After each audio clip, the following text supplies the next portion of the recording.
First reading, Acts chapter 2 verse 14, 36 to 41. Then Peter stood up with the 11 and addressed them in a loud voice, verse, Men of Judea, and all you who live in Jerusalem, make no mistake about this, but listen carefully to what I say. But what glory is there in putting up with a beating after you have done something wrong? The merit in the sight of God is in putting up with it patiently when you are punished for doing your duty. This, in fact, is what you were called to do, because Christ suffered for you and left an example for you to follow in his steps.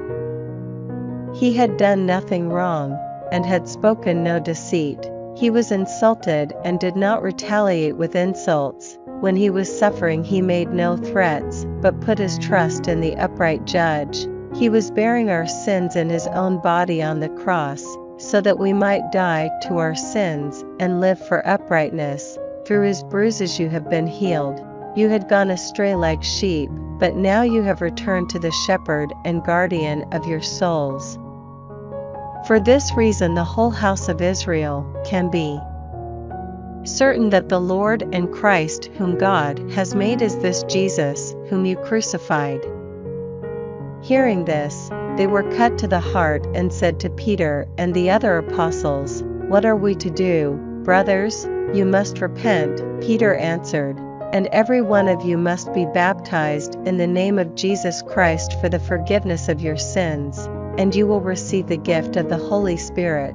The promise that was made is for you and your children, and for all those who are far away, for all those whom the Lord our God is calling to himself.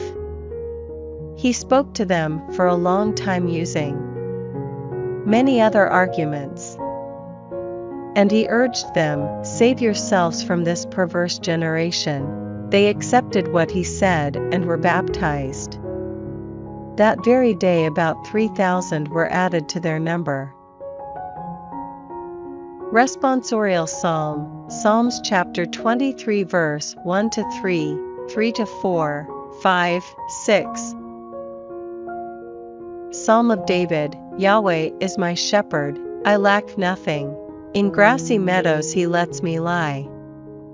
By tranquil streams he leads me, to restore my spirit. He guides me in paths of saving justice as befits his name. Even were I to walk in a ravine as dark as death, I should fear no danger, for you are at my side. Your staff and your crook are there to soothe me. You prepare a table for me under the eyes of my enemies. You anoint my head with oil, my cup brims over. Kindness and faithful love pursue me every day of my life.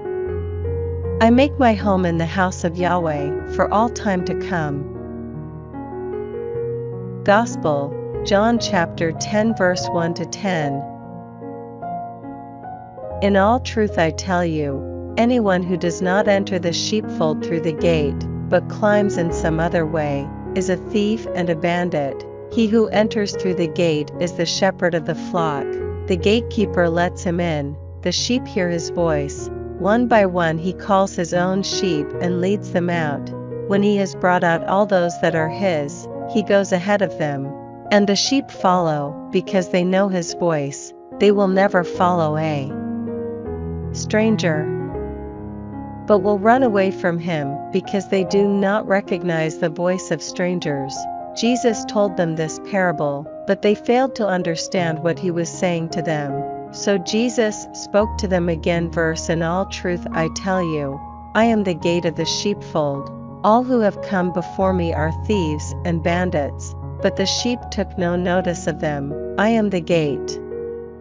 Anyone who enters through me will be safe. Verse, Such a one will go in and out and will find pasture. The thief comes only to steal and kill and destroy. I have come so that they may have life and have it to the full.